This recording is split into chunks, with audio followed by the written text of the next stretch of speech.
Ya, pidato Capres nomor urut 3, Ganjar Pranowo di momen pengambilan nomor urut tadi jadi perbincangan publik karena juga menyinggung soal drakor di pemilu 2024. Drama Korea kan biasanya identik ya dengan tokoh-tokoh, intrik, dan dinamika yang bisa jadi interpretasi tersendiri. Tapi apakah drama ini akan jadi tontonan menarik, edukasi politik, atau menjadi kekhawatiran tersendiri bahwa pesta demokrasi tidak berjalan sesuai dengan konstitusi? Kita bahas lebih dalam malam hari ini bersama dengan para narasumber yang sudah hadir di studio malam hari ini. Ada juru bicara TPN Ganjar Mahfud, Yusuf Lakaseng.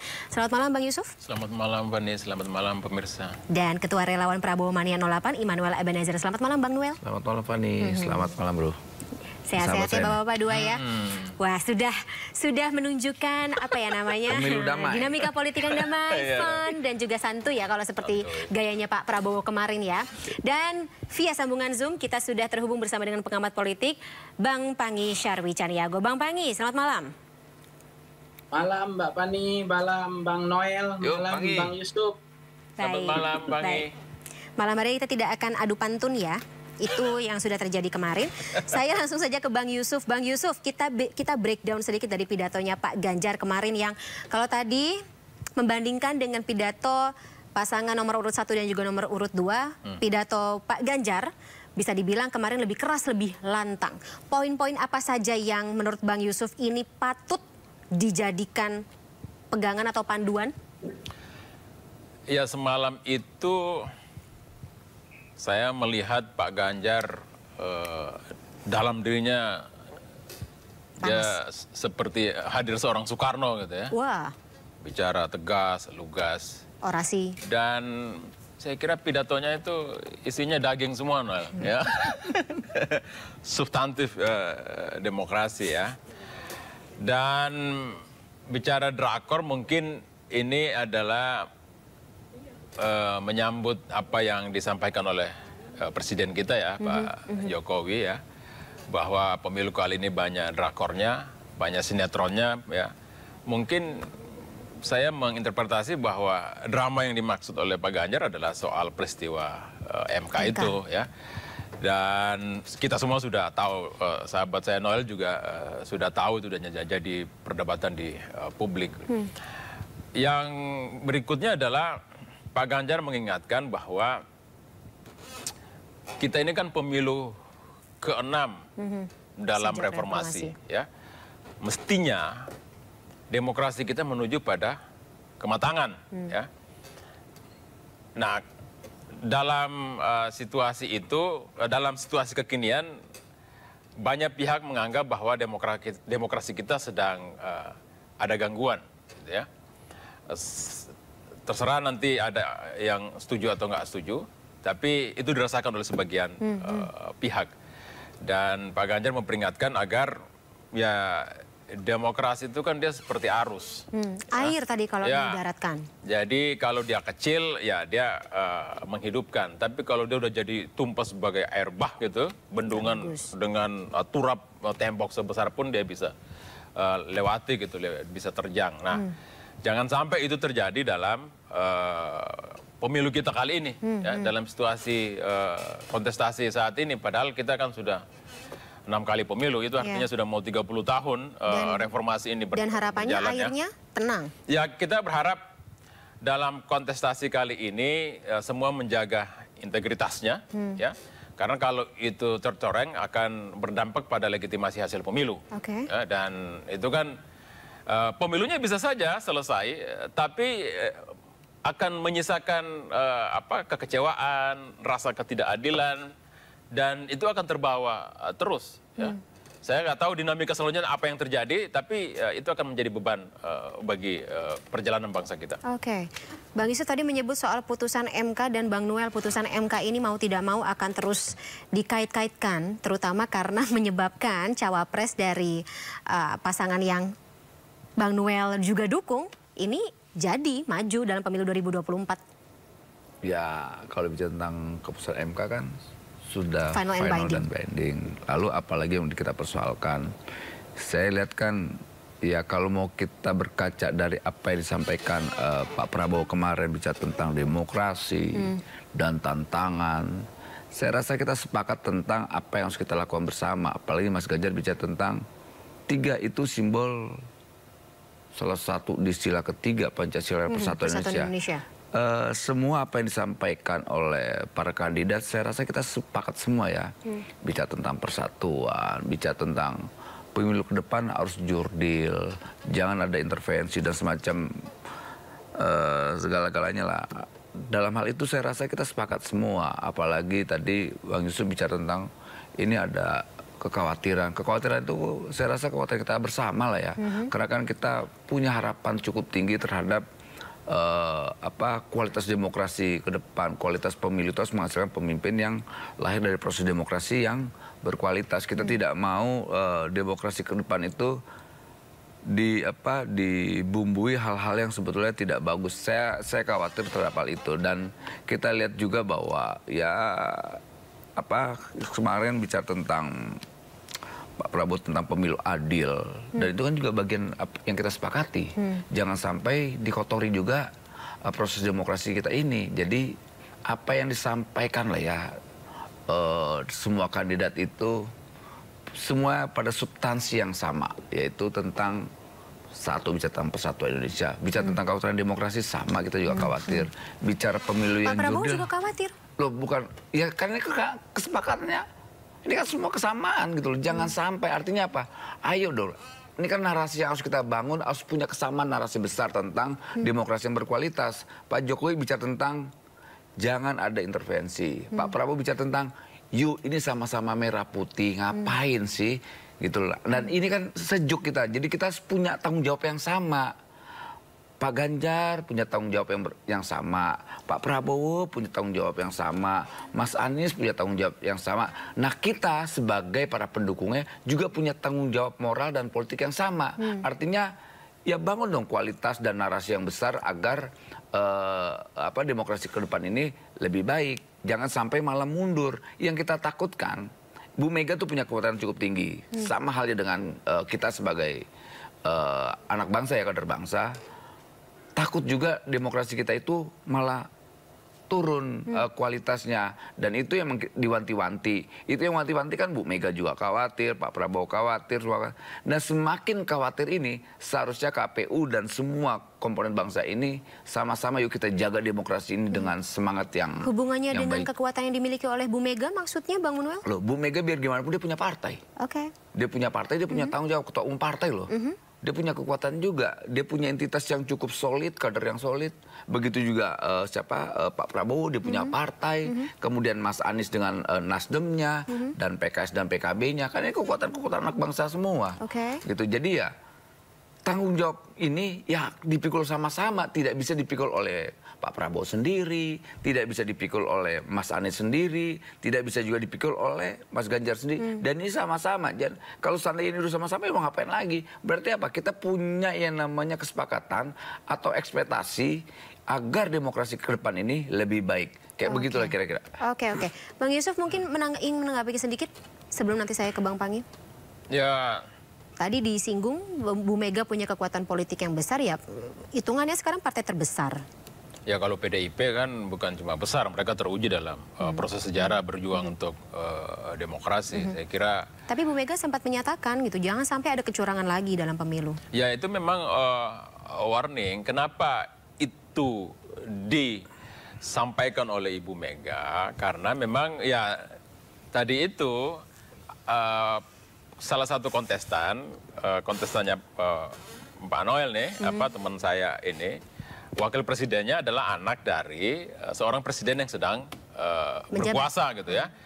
Dikhawatirkan ada penggunaan energi kekuasaan untuk kepada salah satu calon. Tapi presiden kan sudah bilang bahwa semua harus netral ya. Nah, itu kita jaga. Sekarang ini kan demokratisasi kita sedang berada di tengah-tengah arus informasi yang deras gitu ya, di tengah teknologi medsos ya. Semua perilaku elit ini dirumah kacakan oleh publik. Kan? Jadi kita berharap bahwa setiap orang di Indonesia adalah pengawas pemilu. Dan sehingga pemilu ini betul-betul ya harus merasa bahwa kita dilihat orang nih berbuat curang, jangan coba-coba gitu ya, karena rakyat bisa foto setiap saat, bisa ngevideoin dan bisa viral gitu. Jadi aparat juga begitu ya. Kita harus kasih tahu bahwa polisi kalian itu adalah alat negara, bukan alat rejim. Ya kan? Begitu juga tentara, kalian itu alat negara. Ada jelas tugasnya di undang-undang, bukan alat rejim. Jadi satu sebagai alat pertahanan, satu sebagai alat penegakan hukum untuk menciptakan ketertiban. Itu saja tugasnya. Jangan coba-coba ikut jadi tim sukses. Itu yang bikin kacau politik kita. Saya kira Noel sepakat dengan itu. Karena itu cita reformasi kita ketika kita memperjuangkan dulu. Ini ya, Bawaslu kan institusi yang terlegitimasi oleh negara. Tapi ada yang tidak, institusi yang tidak terlegitimasi apa? Itu medsos. Hari ini dengan industri digital hari ini semua kejadian tuh bisa terrecord dan tidak ada yang bisa membatasi. Bahkan tidak hanya direkord gitu, bisa saja juga buat menggiring opini. Enggak juga. Mau menggiringnya kan itu sah-sah aja, namanya pesta demokrasi, mau digiring-giring aja. Siapapun kan punya hak untuk menyampaikan pandangannya selama itu tidak merusak dan tidak mengganggu, apalagi menyebarkan hoax dan kebencian. Karena ada undang-undang ITE. Polisi sebagai penegak hukum saya yakin akan melakukan tindakan-tindakan yang sesuai oleh hukum lah ya. Itu tidak mungkin mereka melakukan penyimpangan. Baik. Saya kalau gitu beralih ke Bang Panggi. Bang Panggi, ada beberapa poin yang mungkin bisa kita garis bawahi, terutama dari pidato pasangan Ganjar dan juga Mahfud kemarin. Ketika Pak Ganjar ini benar-benar menggarisbawahi atau ya cukup keras ketika bicara mengenai reformasi yang bebas dari korupsi, kolusi, dan juga nepotisme. Ada indikasi atau insinuasi ingin menyindir apa atau terdampak oleh peristiwa apa? Iya, Mbak Fani, apa yang disampaikan dalam pidato yang 10 menit itu menurut saya sangat menarik ya. Baik dari Pak Prabowo mengapresiasi Pak Anies, saling mendukung untuk melawan kecurangan yang kemudian mengkhianati bangsa Indonesia. Kemudian Pak Ganjar juga lebih kepada soal demokrasi dan memastikan demokrasi berjalan sesuai dengan trayek yang benar. Bagaimana beliau menyindir soal drama Korea itu, sebenarnya politik sindirnya itu adalah dinamika drama Korea itu kan sebetulnya seperti drama yang terjadi di MK itu. Mungkin sindiran seperti itu. Dan demokrasi seperti tidak baik-baik saja. Nah, itu juga pesan mungkin di dalam konteks ini adalah bagaimana kekuasaan itu, yang punya kuasa, itu menggunakan kekuasaannya secara benar. Artinya, aparat penegak hukum punya kekuasaan, kemudian perangkat-perangkat TNI Polri kita punya kekuasaan, tetapi bagaimana kekuasaan itu digunakan secara benar, kekuasaan tersebut, termasuk kemudian perangkap-perangkap fitur-fitur demokrasi kita, pengawas pemilu, penyelenggara pemilu, kemudian fitur-fitur pendukung demokrasi kita, itu menggunakan kekuasaannya secara benar. Itu yang kemudian ada kecurigaan adanya potensi abuse of power itu, karena anak presiden sedang bertarung. Lain cerita kalau misalnya Gibran tidak bertarung, mungkin itu tidak akan menjadi nyinyir di bising di ruang publik. Karena per tanggal 4 Februari presidennya masih Pak Jokowi. Artinya apa? Semua perangkat-perangkat hukum, perangkat-perangkat institusi demokrasi, dan institusi fitur-fitur yang lain itu masih dalam kendali presiden.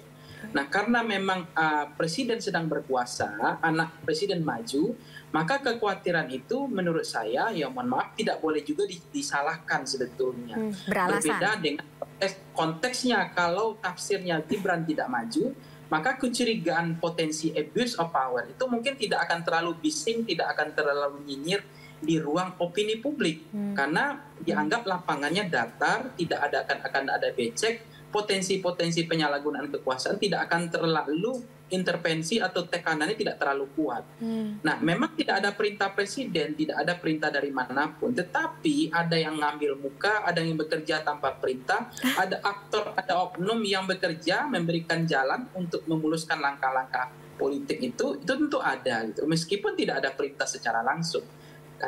Karena begitu juga level confident Pak Prabowo itu maju mengusung Gibran, itu konteksnya jangan lihat tafsirnya Gibran, itu konteks kekuasaan kok itu. Jadi menggandeng Gibran itu bukan soal elektabilitas Gibran, bukan potensi kemenangan, tapi menarik kekuasaan kepada lapangan pertarungan yang kemudian ada potensi becek.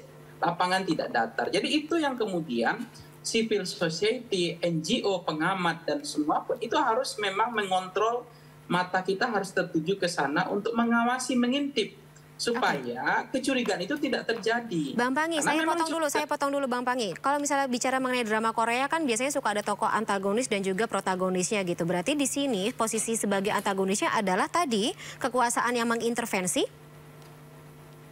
Ya, sebenarnya kekuasaan itu kan punya kendali penuh cukup kuat, walaupun tidak mudah ya kemudian untuk mengintervensi itu yang dibilang oleh Presiden. Itu saya sepakat bahwa tidak mudah untuk pemilu kali ini untuk mengintervensi.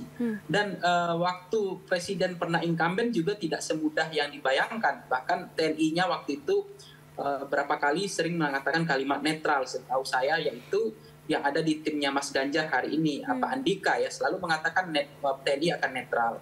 Dan di Prode itu juga agak kesulitan untuk mengkondisikan intervensi itu terjadi. Tetapi ruang peluang-peluang itu kan bisa terbuka lebar kalau kita tidak kontrol. Intervensi dan konflik kepentingan itu kan sulit dibuktikan. Tapi sebetulnya dia bisa dirasakan. Jadi saya katakan begini, di dalam konteks kenapa bising persoalan hari ini nepotisme, dinasti politik, kemudian netralitas, kemudian soal partisan, soal abuse of power, itu karena hanya soal ada kekuasaan hari ini dalam kendali penuh Presiden, kemudian anak Presiden bertarung, itu saja. Maka memang harus ada perangkat hukum kemudian regulasi yang mengatur, Mbak Fani. Semestinya kita belajar dari kasus ini supaya nanti kalau Presiden maju, anak Presiden nggak bisa maju, harus jeda 5 tahun dulu. Begitu juga Bupati, Wali Kota, Gubernur di Indonesia, kalau mau maju anak dan istrinya, Bupati Wali Kota incumbentnya harus jeda 5 tahun baru anaknya silakan untuk bertarung. Itu yang dirasakan AHY bertarung tanpa SBY. Dan itu kerja keras dan itu betul-betul kompetisi, susah menang. Nah sekarang adalah Gibran bertarung selama bapaknya masih presiden ketika di Solo. Kemudian sekarang bertarung sebagai wakil presiden ketika bapak Gibran sebagai konflik kepentingan, intervensi kekuasaan, ada bau amisnya, bisa terjadi, bisa tidak. Tetapi dengan konteksnya AHY maju itu bertarung, dengan konteksnya Gibran dianggap menurut saya itu bukan bertarung. Gitu.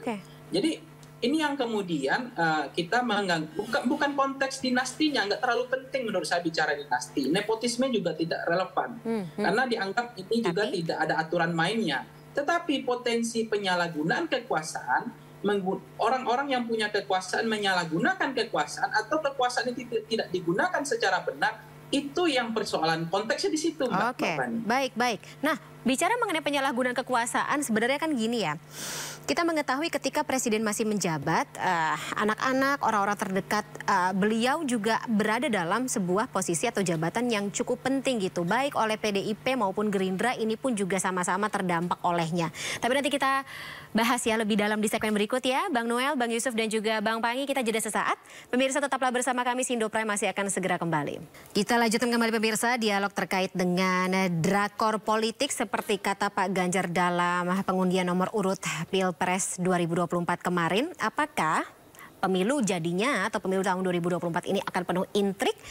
Tadi kita sudah berdialog atau ada pernyataan dari pengamat politik Bang Pangi, Syarwi Caniago, yang cukup menarik ketika yang ditakutkan terjadi atau menjadi tokoh antagonis dalam pemilu 2024 ini adalah penyalahgunaan kekuasaan. Yang mana kalau kita lihat dalam jalannya dinamika politik atau ya pemerintahan beberapa waktu belakangan ini sebenarnya kan juga cukup sudah terjadi begitu. Dari ketika kita tahu cawapres dari nomor urut 02 ini sudah menjabat sebagai wali kota Solo. Ya, ketika PDIP masih Presiden Jokowi masih menjabat, PDIP juga masih berkuasa, tapi tidak ada narasi negatif yang menentang hal tersebut gitu. Baik pula juga menantu dari Presiden Bobi Nasution menjadi wali kota Medan. Bang Yusuf, ada tanggapan? Ya, saya kira publik bisa menilai itu ya, keluarga Pak Jokowi. Ya biar mereka menyimpulkan gitu. Kalau kemudian ada pengkhianatan berarti itu kesimpulannya gitu ya. Ya itu, kita nggak bisa berkata apa-apa lagi. Ini nasi udah jadi bubur. Berarti ada yang salah memang dalam konstitusi negara ini, seperti kata Bang Pangi, perlu diperbaiki. Ya memang banyak hal yang diperbaiki dari peristiwa kita ini. Misalnya soal MK. Kan banyak hal, misalnya soal MK. Menurut saya memang MK itu tidak boleh dikasih kewenangan untuk membuat norma baru. Karena dia secara teoretik sesungguhnya adalah negatif legislator. Dia hanya membatalkan ketika ada undang-undang itu bertentangan undang-undang dasar, ya kan? Kalau dia membuat norma, ya jadinya kayak begini. Ketika ada kepentingan yang coba masuk, ya MK akhirnya menjadi pertaruhan, ya kan? Dan ya namanya politik, ya itu genuinnya dia selalu ingin mengatur semuanya. Itu politik gitu, karena makanya dalam sebuah negara demokrasi tidak boleh politik jadi panglima, harus hukum, gitu.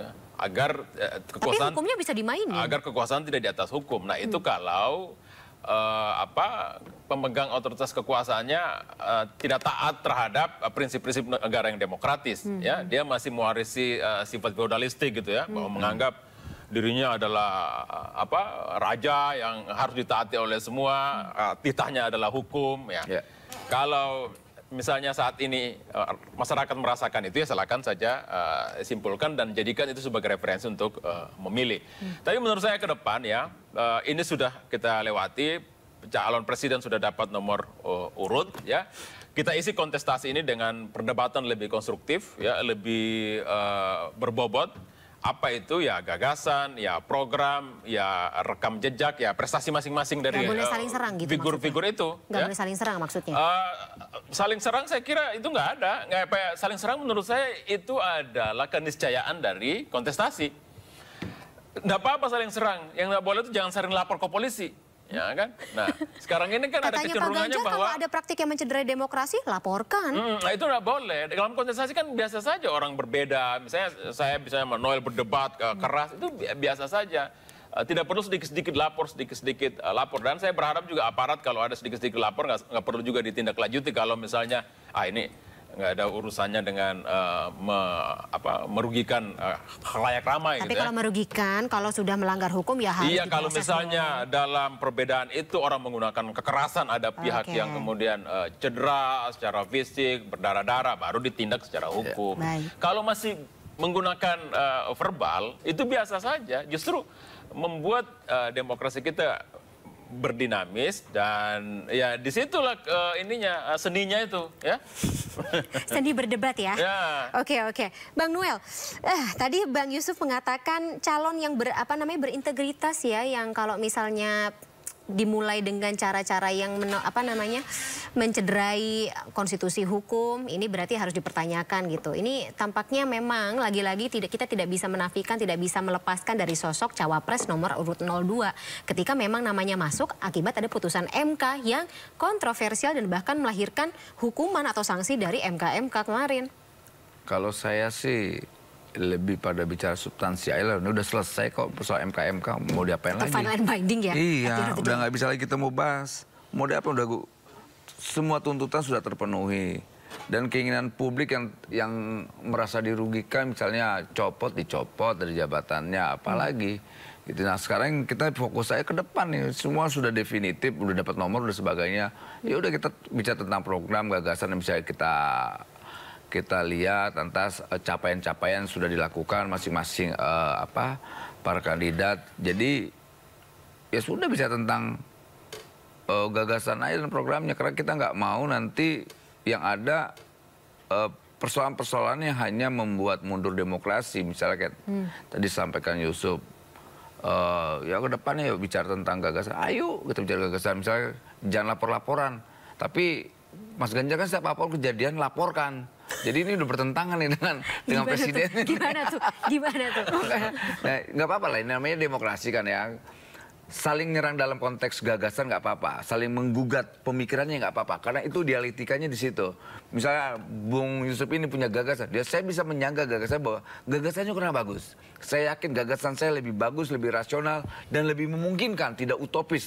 Dan itu kan sah aja, tapi memang yang tidak diperbolehkan itu misalnya ofensif berbasis kebencian, kemudian hal yang sangat pribadi, dan ya pokoknya terkait dengan black campaign lah, ya, negatif campaign nggak apa-apa lah, yang nggak boleh kan black campaign lah, gitu, karena bahaya itu lebih merusak gitu loh. Lantas itu tidak mendidik juga untuk publik yang melihat dan menonton, karena kita mau menyajikan pemilu 2024 itu dengan riang gembira. Itu menjadi pilihan yang paling tepat lah, karena itu menjadi kesepakatan kita. Kekhawatiran ini kan kekhawatiran kita bersama.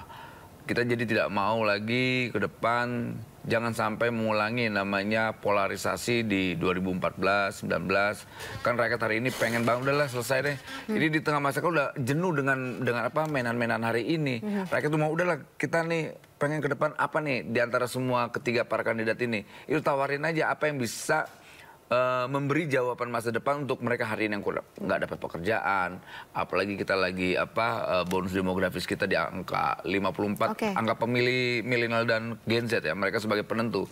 Kalau mereka tidak tersentuh dan tidak ada harapan yang ditawarkan ke mereka, saya yakin semua bisa tidak dapat simpatik. Tapi saya melihat bahwa Mas Gibran kan memberi sebuah harapan ya. Ada kredit untuk kaum milenial nanti di 2024 nanti, artinya beliau memberi tawaran-tawaran yang terkait anak milenial. Jadi saya rasa Pak Prabowo juga punya komitmen terhadap kepemimpinan kaum muda. Dia menyampaikan berkali-kali beliau bahwa saya akan membuat jembatan emas buat kaum muda. Artinya pernyataan mulutnya dengan tindakannya selaras. Akhirnya Mas Gibran menjadi tandemannya. Kita tidak mau ini ada semacam kegelisahan para politisi tua terhadap hadirnya Mas Gibran. Padahal Mas Gibran itu cuma sebagai wapres, tidak presiden. Kenapa harus dikhawatirin sih? Dulu diteriak-teriakin anak ingusan, bocil dan sebagainya. Sudahlah, bocilnya pada ketakutan. Ada pidato yang Bung Karno yang menarik. Siapkan aku 10 anak muda, saya akan guncang dunia. Dan baru satu anak muda aja udah getar-getar tuh. Jadi gitu, Bang Yusuf, ketar-ketir. Ya, gitulah ya kira-kira. Noel bilang tadi nggak usah ditakutin wakil presiden, itu artinya siap-siap aja Gibran, sekedar ban serep aja gitu. Makanya kemarin nggak dikasih kesempatan buat ngomong pas lagi pengundian nomor urut, Bang Lula. Kira-kira mungkin Gibran cuma mau kira-kira. Ini kan jembatan ya kan kita sama-sama pahamin lah bahwa dulu kita 98, saya jujur saya tidak tahu ternyata ada batasan kepimpinan eksekutif itu dibatasi umur 40 tahun. Kalau saya tahu dari 98, saya tidak setuju dengan batasan ini. Kenapa? Artinya apa? Ternyata polisi tua ini, yang korup-korup ini, mereka tidak ingin namanya kepimpinan kaum muda. Akhirnya terjawab semua. Ini kan kita tidak ada tahu nih. Saya yakin Yusuf juga kalau seandainya tahu dulu tahu nih kan sama-sama saya nolak nih. Kan kita taunya pas sekarang aja. Saya yakin nanti saya akan juga menggugat nih ke MK terkait umur 40 ini. Saya akan melakukan gugatan hukum juga karena saya juga anak saya kan punya hak konstitusional yang juga harus dihargai. Mereka juga punya hak untuk memimpin republik ini. Mau jadi presiden. Cara menggugat atau cara ingin memperbaiki konstitusi tersebut harus dengan prosedur yang sesuai. Yang sesuai dong. Oke. Bang Pangi. Ya, kalau misalnya ada penyalahgunaan kekuasaan seperti yang tadi Bang Pangi takutkan, kira-kira pasangan mana sebenarnya yang bisa diuntungkan terkait dengan hal itu sebenarnya? Bang Pangi boleh di-unmute gawainya? Ya, kalau penyalahgunaan kekuasaan tidak ada yang diuntungkan, justru itu akan melahirkan nanti pemimpin yang londo ireng, tidak berkualitas karena dari proses yang cacat, proses dari pengkhianatan demokrasi itu sendiri. Jadi memang kita harus mendorong bukan demokrasi yang becek itu lahirlah rahim. Meskipun demokrasi itu bisa mati di tangan, saya justru menarik ada misalnya ada Gium misalnya mengatakan demokrasi itu mati karena proses dari hasil yang tidak baik. Jadi lahirnya pemimpin londo ireng itu karena proses yang tidak baik. Oleh karena itu saya juga menyatakan bahwa demokrasi itu mati bukan di tangan jenderal. Jadi melainkan bisa mati di tangan pemimpin yang terpilih dengan cara-cara yang tidak fair, yang tidak betul-betul menghormati proses demokrasi. Jadi presiden itu bisa membajak proses demokrasi setelah mereka terpilih dengan cara-cara yang tidak elegan, bahkan bisa membubarkan demokrasi. Jadi yang lebih sering adalah bagaimana demokrasi itu dalam konteks itu tergerus pelan-pelan tanpa kita sadari, yaitu dalam langkah-langkah yang nyaris dan hampir kasat mata, tetapi itu bisa menggerus proses demokrasi. Jadi kalau konteks misalnya politikus itu bertarung bahwa nggak boleh musuh ya Mbak Fani dijadikan sebagai lawan gitu, itu saya sepakat. Dari pesaing itu dianggap bukan musuh, itu oke, saya sepakat. Jangan jadikan kontestasi ini sebagai ladang permusuhan.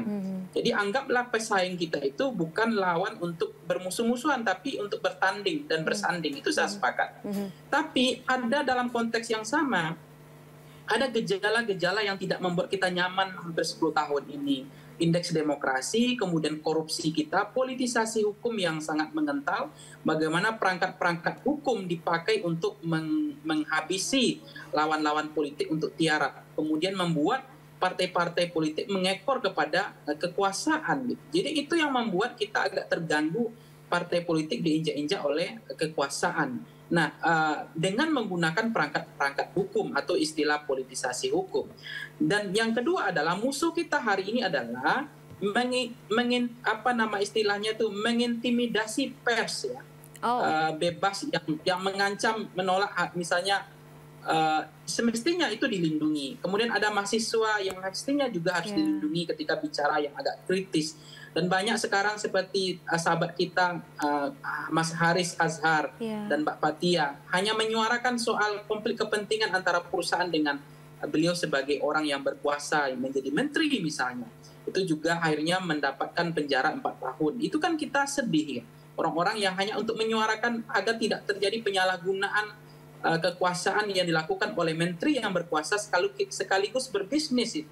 Tapi kemudian mereka mendapatkan hukuman yang tidak main-main. Nah, ini yang kita khawatirkan adalah mengintimidasi pers, kemudian intelijen, kemudian aparat negara kita, kemudian ditakut-takuti pengadilan kita, dan dibuka kemudian ada kartu truf lawan-lawan politik. Semua punya latar belakang, itu menyerang personal namanya yang berbeda-beda, warna yang berbeda-beda. Kemudian dikatakan kalau tidak ikut dengan arus kekuasaan atau berbeda jalan akan dinasdemkan, akan di KPK-kan, akan dijaksakan. Sehingga politisi kita hari ini betul-betul sudah tidak ada kekuatan lagi. Jadi seperti diinjak-injak dan mereka tidak bisa ngapa-ngapain juga. Anehnya seringkali juga hobi habitus sekarang adalah kok yang terpilih itu adalah orang bermasalah. Jadi ketua lembaga negara itu adalah cenderung orang-orang yang bermasalah dan punya kartu mati, kartu truf. Kemudian ketua-ketua partai kita juga dipilih orang-orang yang bermasalah. Ada apa dengan konteks negara kita kok cenderung memilih orang-orang bermasalah gitu? Bang Pangi, tapi concern Bang Pangi ini apakah terlihat dari visi misi yang disuarakan para capres-cawapres sampai dengan saat ini? Visi misi cawapres kita itu misalnya apa yang disindir oleh Mas Ganjar itu kan demokrasi itu akan menemui jalannya, bahwa itu seperti air yang kadang lurus, kadang berbelok-belok, dan itu tidak bisa di stop gitu arusnya air itu. Kalau di stop bisa air bah gitu kan. Kemudian Pak Prabowo juga mengamini bahwa kita sepakat untuk demokrasi yang betul-betul hasil pemilu yang tidak mengkhianati keinginan rakyat. Nah, Pak Anies juga misalnya juga kalau ada yang mentekel, ada yang wasit tidak sekaligus menjadi pemain, ada wasit yang kemudian tidak adil, kita akan laporkan, kita akan sorakin rame-rame gitu, kita akan ributkan rame-rame karena ada jutaan mata, ada jutaan kamera yang akan mengontrol pemilu. Ini saya pikir mereka itu hanya membunyikan alarm demokrasi. Jadi alarm demokrasi ini memang berbunyi sekarang karena ada indikasi-indikasi kemunduran demokrasi ketika orang-orang yang kritis itu susah untuk berbicara. Banyak undang-undang ITE hari ini yang korbannya bukan orang-orang sembarangan gitu. Orang-orang yang bekerja dalam konteks memberikan masukan vitamin kepada pemerintah.